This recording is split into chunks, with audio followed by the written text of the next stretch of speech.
vamos lá. Primeiro a gente vai falar um pouco da história aí do DevOps, né? Quem foi que criou, onde foi que surgiu e quando que isso aconteceu, né? Então, o termo, né, DevOps aí vem da junção de Dev, né, que é desenvolvimento, com Ops, que é operações. Ela foi criada em 2009 pelo Patrick. Isso representou uma mudança muito grande na cultura de TI, né, entregando serviços de forma muito mais rápida e usando a metodologia aí do Agile. Antes disso ser criado, tudo era feito de forma muito manual, né? Então, você tinha aí, desde um deploy de uma máquina virtual, você tinha que ir lá e manualmente fazer passo a passo ali, desde criar a máquina, criar a rede, criar os discos, instalar o sistema operacional, depois disso configurar as aplicações que iriam ser utilizadas nesses ambientes. E esse prazo, né, de criar todas essas atividades aí, essas tarefas, era muito custoso, né? Então, às vezes, levava até dias, dependendo da complexidade do ambiente que ia ser montado. Então, quando o pessoal falou, pô, por que a gente não junta, né, o desenvolvimento com operações e tenta entregar isso de forma mais rápida? Então, daí começou a surgir diversas ferramentas, né, que foi auxiliando aí para que esse processo pudesse ser mais rápido. Ainda antes de falar um pouco das ferramentas, eu queria só falar dos termos aqui, que muita gente acaba confundindo um pouco, né, DevOps com SRE. A gente vê muitas vagas, inclusive, no LinkedIn, acontece todos os dias, o pessoal falando que contrata SRE, aí o cara é DevOps, fala, não, mas eu também sou SRE, ou eu sou SRE e também sou DevOps. Na verdade, são duas coisas diferentes. Não quer dizer que a pessoa não possa ter o conhecimento nas duas, né? Ou se enquadrar nesses dois perfis aí. Mas, no caso, os DevOps, eles colaboram mais com as equipes aí multifuncionais, utilizando mais de ferramentas, né, propriamente. Já a parte de engenharia dos SREs, eles trabalham mais com a confiabilidade e usam uma abordagem aí voltada para software de TI, como ferramenta para gerenciar os sistemas, né? Então, assim, é um pouco diferente, apesar de ser também automatizado, né, como DevOps, mas é com uma outra abordagem. Então, aqui acho que é onde a gente vai falar um pouco mais, porque esse desenho aí tem inúmeros deles aí no Google, né? Se vocês procurarem aí por CI/CD, que seria Continuous Integration e Continuous Delivery, esses dois caras aí, basicamente o todo dentro do mundo aí DevOps, né? Então, onde a gente tem aqui o plan, seria basicamente o momento em que a gente está pensando em criar uma solução, tratando ali os pré-requisitos e tudo mais. Passando dessa etapa aqui, a gente passa para a parte de codificação, né? Ele dá alguns exemplos aqui, a gente sabe que todo dia surgem novas ferramentas, né? Que acabariam se encaixando aqui também. Tem algumas que são até mais populares do que essas que estão aqui, principalmente aqui na camada de monitoramento, mas isso é um outro foco. Então, basicamente, hoje, eu vou usar aqui um exemplo prático, tá? Dentro da série aí. A gente, como todos sabem, a gente está conduzindo um projeto aí da NEL, e eu venho trabalhando aí quase que diariamente com os meninos envolvidos na parte de codificação, também aí com o Marcos aí, e recentemente aí junto com o Eduardo aí, que é um dos desenvolvedores aí, tem ajudado bastante, colaborado bastante aí com o projeto, surgiu a necessidade de fazer uma atualização de uma das partes do programa, né? Esse projeto a gente acabou colocando ele dentro do Kubernetes, né? Então, a gente quebrou em pods cada parte da solução, e daí o Eduardo ficou incumbido aí nessa última entrega aí de desenvolver a parte do CPF CNPJ API, né? Então o Eduardo trabalhou, criou toda a codificação do programa, fez a imagem e tudo, e disponibilizou isso para mim lá dentro do Git, né? No caso do Bitbucket, que seria semelhante aqui ao Git. Pô, ele entregou lá, aí eu tinha que fazer o trabalho de pegar esse código que o Eduardo entregou lá no Bitbucket, baixar esse código para minha máquina, instalar um ambiente de containerização, no caso o Docker, na minha máquina, fazer o build desse conteúdo que o Eduardo disponibilizou. Depois disso, testar o funcionamento, né? Então seria aqui o código do Eduardo, aqui fazer o build da imagem, testar o funcionamento dela, gerar uma release onde a gente tagueia, né, essas imagens depois de construída e testada, e fazer o push dessas imagens para algum dos registros, que como são chamados repositórios aí, para containers, né? No caso, a gente está usando a Azure, então lá eles chamam de ACR. Então, a gente faz esse push da imagem para lá, depois a gente entra com a camada do Kubernetes propriamente, né? Com os YAML files, a gente faz o deployment dessas imagens, né? Uma vez deployadas essas imagens, ela entra aqui em operação e aqui embaixo a gente tem as ferramentas de monitoramento. Puta, mas se for fazer tudo isso aí de forma manual, cara, quanto tempo você leva, né? Eu vou falar que antes da gente implementar o pipeline, né, que a gente vai falar dele um pouco mais para frente, antes da gente implementar o pipeline dentro do Jenkins, essa tarefa era bem custosa, porque só dentro do projeto, ou melhor, do produto ali do Contextos, tem mais de 12 imagens, né? Tem imagens que são pequenas, outras imagens chegam a medir quase 3 gigas aí, e era muito demorado fazer o download, o upload, criar os pods e tudo. Então, nós criamos aí o pipeline, utilizando aqui embaixo, né, o Jenkins aqui, e esse Jenkins está dentro da Celery. O pessoal da Microsoft também entrega, como solução deles lá na Azure, um ambiente já criado com o Jenkins instalado e com as ferramentas de DevOps aí, integração contínua lá com os serviços dele.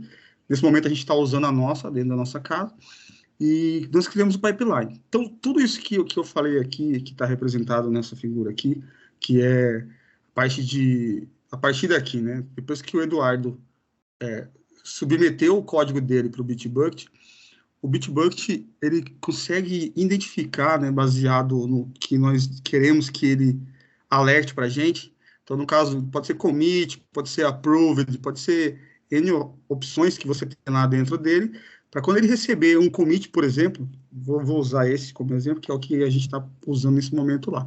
Então, ele commitou o Git, ou o Bitbucket, consegue identificar que isso aconteceu, daí ele dispara uma chamada, né, que no caso ele chama de webhook, direto aqui para o nosso Jenkins.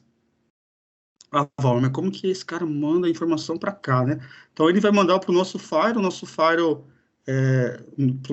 numa determinada porta. Esse Firewall vai fazer um redirecionamento para dentro do Jenkins aqui, né? Mas puta, não fica meio vulnerável? Não fica vulnerável, por quê? Porque aqui dentro do nosso Firewall, a gente libera essa porta do Jenkins só para as origens do Bitbucket. Opa, desculpa. Origens do Bitbucket. Feito isso, além disso, né, na verdade, a gente ainda gera um token dentro do Jenkins aqui, e esse token é utilizado como uma chave entre o Bitbucket e o Jenkins. Então, assim, o negócio é bem seguro e bem funcional. Então, fez o commit, ele dispara esse webhook acha o job, né, dentro do Jenkins, e daí o Jenkins começa a fazer de forma totalmente automatizada. Ele pega o código, né, ele faz um git pull aqui, todo esse código, faz o build da imagem, né, ele faz o teste da imagem, faz o release, faz o deploy, tá? Coloca aqui em operação, já faz o deploy já até o nível do Kubernetes propriamente, né, que seria esse cara aqui. Nesse projeto que a gente não está usando o Ansible, mas também daria para ser, mas a gente está fazendo aqui com esse cara. E assim, hoje, o tempo para a gente fazer essa operação inteira, aqui, um ciclo desse, né, completo, quando a gente fazia manualmente, levávamos em torno aí de pelo menos, aí, vamos dizer que tivesse tudo já ok, tá? Sem nenhum mais problemas de código, de nada, né, de escrita. A gente levava em torno aí, dependendo da internet também, vamos dizer que a gente levasse 1 hora, vai, que é bastante tempo, né? Com a implementação desse cara, do pipeline aí, e demora, né? Não vou falar para você, pô, vai fazer o pipeline aí, em 1 hora você faz o pipeline. Não, você não vai fazer um pipeline em 1 hora.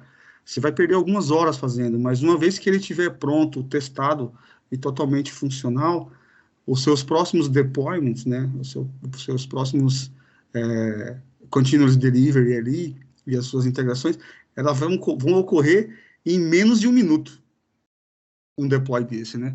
Então, vou chegar aqui na imagem, aqui, ó, essa imagem aqui, não sei se está dando para ver legal aí,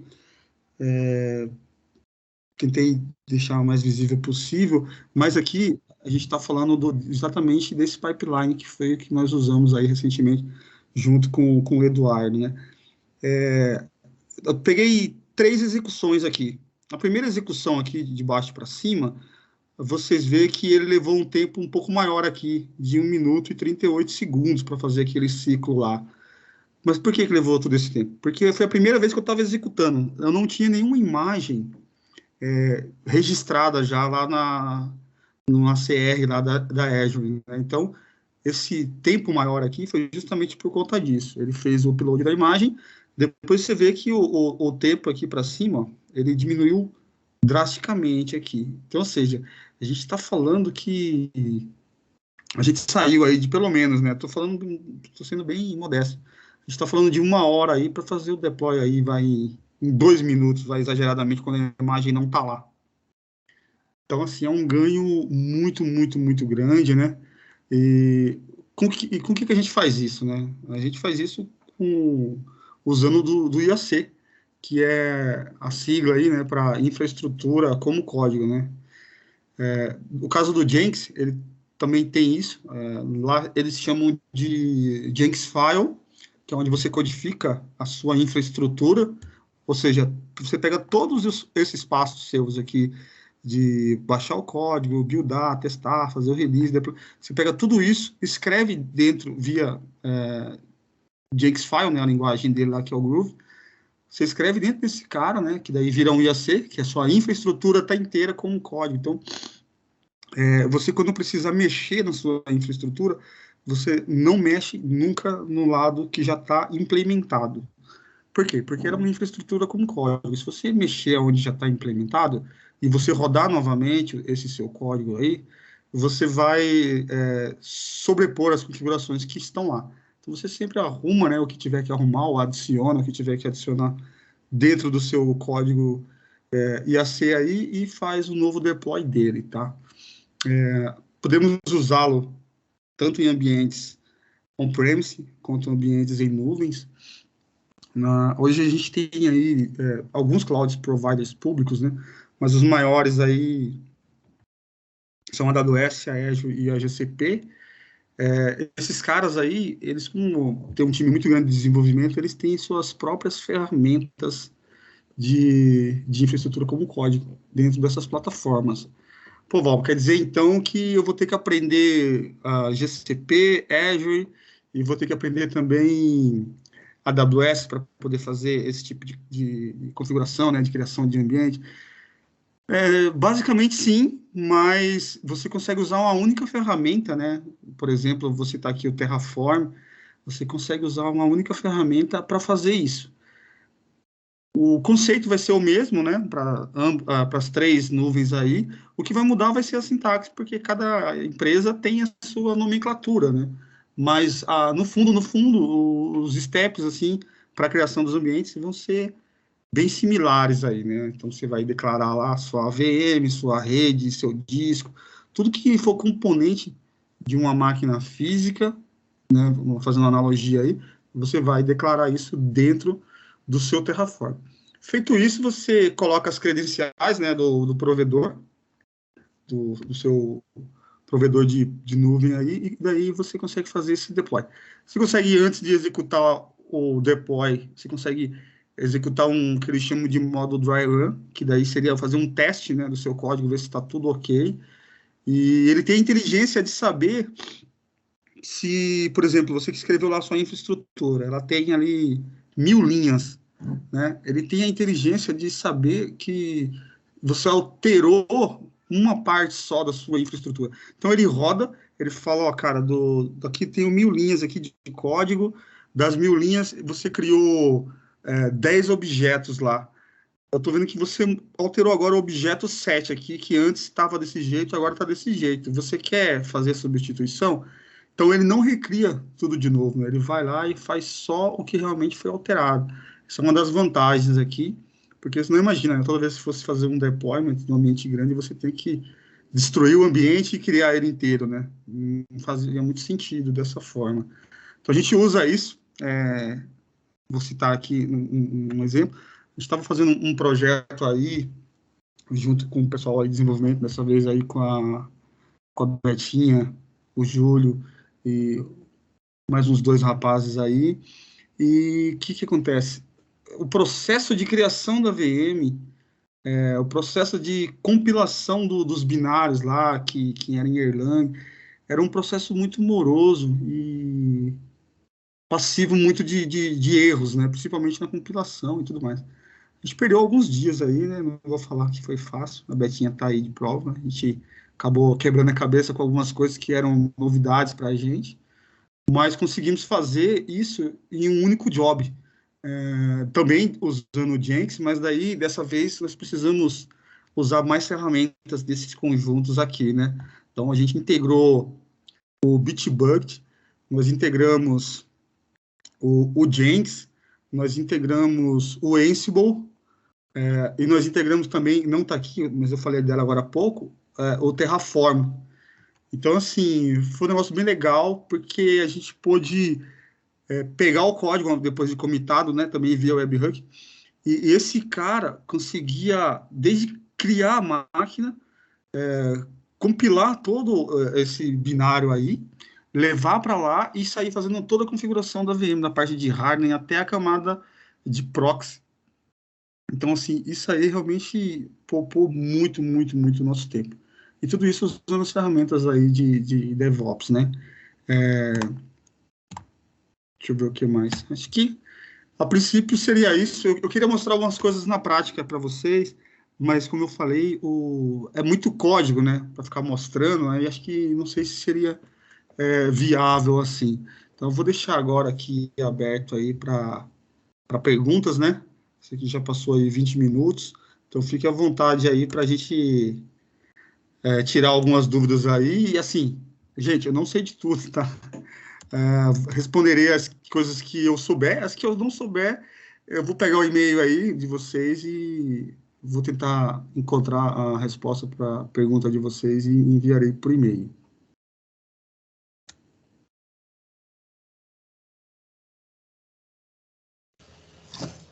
Valber, boa tarde. O Alexandre que está falando, tudo bem? Ô, Alexandre, tudo bem com você, garoto? Tudo certo. É só uma dúvida mesmo, mais para nível de conhecimento. Todo aquele framework que você mostrou lá, ele faz parte da infra como serviço? É isso que significa?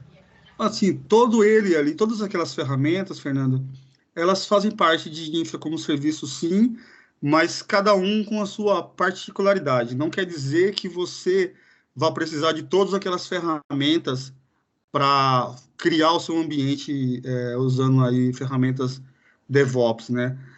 Você pode simplesmente usar um Ansible, que daí ele te dá uma granularidade muito grande, né? São ferramentas, a maioria daquelas lá são ferramentas open source, né? E daí você conseguir entregar o resultado. Você pode também fazer uso de integrações com outras ferramentas, né? Que vai te trazer ainda mais granularidade. Por exemplo, no caso do Ansible ali, ele é o Ansible da community, né? Então ele só tem linha de comando e códigos, né? Então, por exemplo, se você precisar de algo mais gráfico para poder até mesmo mostrar para, vamos dizer que você tem um time e seu time não é familiarizado aí com command line, com CLI, e você quer que eles operem alguns jobs, algumas rotinas ali, você consegue estar entregando isso via interface gráfica. Então, respondendo a sua pergunta, não necessariamente, você não precisa de todas. Cada uma faz a sua parte ali, faz o seu pedacinho para chegar lá no final, lá você ter o todo. Beleza, falou. Obrigado. Nada.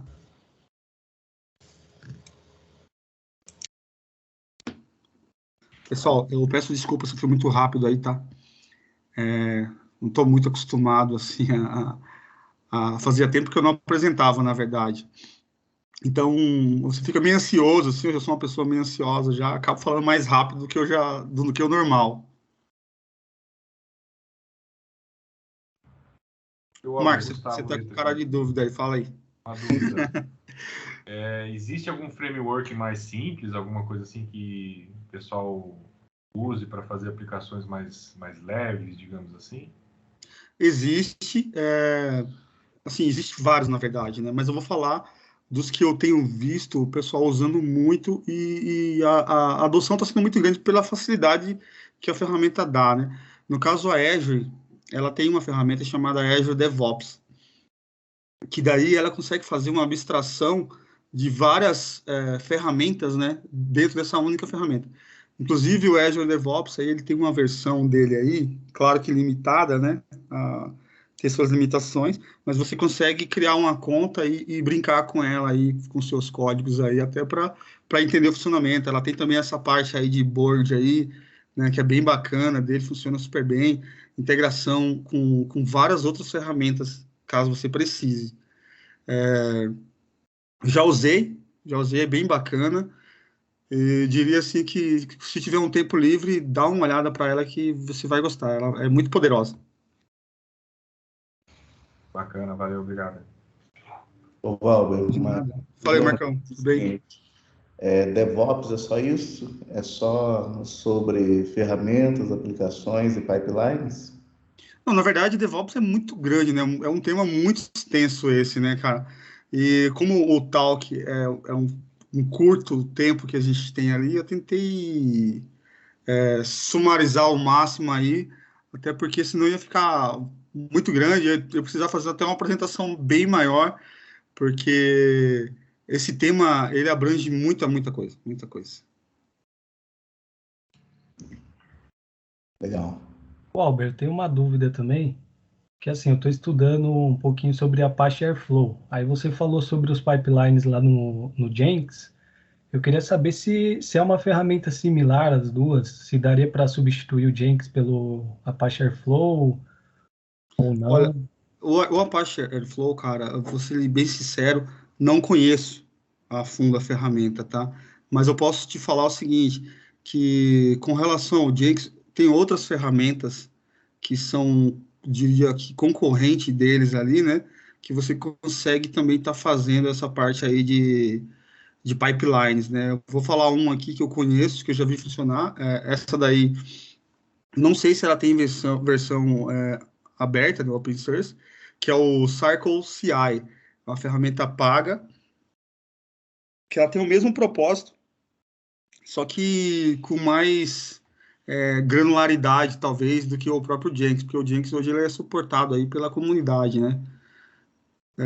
O que traz de benefício é que a quantidade de pessoas que atua aí na comunidade desenvolvendo é muito maior do que uma empresa com seu time de desenvolvimento, né? Você acaba tendo mais integrações. Mas o Circle CI é uma ferramenta muito boa também e é pau a pau aí com o Jenkins. Entendi.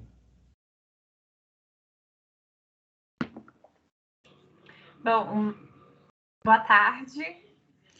Obrigada aí pela lição, né? Eu confesso que algumas coisas eu vou ter que pesquisar à parte, não é o que eu estou muito habituada, mas foi bem bacana assim, você se voluntariar para mostrar um pouquinho disso para a gente. E o Marcos falou que então tem muita coisa, né, ainda para a gente explorar. Então, eu já sugiro aí um talk para a gente continuar, um parte 2, né, um parte 3, um parte 4, se for necessário. Não, bacana. Mais. Eu acho que é super relevante e eu queria até incentivar vocês aí da tecnologia a trazerem esses temas também, a educar a gente também naquilo que a gente não sabe. Eu acho que isso é super válido. Obrigada, viu? De nada, né? Obrigado aí pelas suas palavras e, de fato, há muito mais do que isso, né? Se a gente fosse ficar falando só da teoria, o que é, o que não é, quais os benefícios, como funciona, como que eu implemento, a gente ia ficar muito tempo falando, e daí não sei se ia ser tão proveitoso assim, né? Como o tempo é de 25 minutos aí, estourando 30 aí, que é com a parte de tirar dúvida e tudo mais, eu achei que falar um pouquinho, mostrar um pouquinho das ferramentas justamente para dar essa ideia, né? Pô, tem tudo isso de ferramenta, então agora eu consigo pelo menos saber quais ferramentas eu preciso buscar. Quem é desenvolvedor, quais ferramentas que, além das que já trabalha, claro, né? Quais mais podem estar indo atrás aí, para conhecer um pouco mais, né? Esse mundo aí está muito grande, muito grande. Essa imagem que eu peguei aí, certamente é uma imagem de algum tempo já atrás. Se a gente for pegar uma imagem mais atualizada, ela vai ficar muito mais recheada ali de ferramentas aí, tecnologia.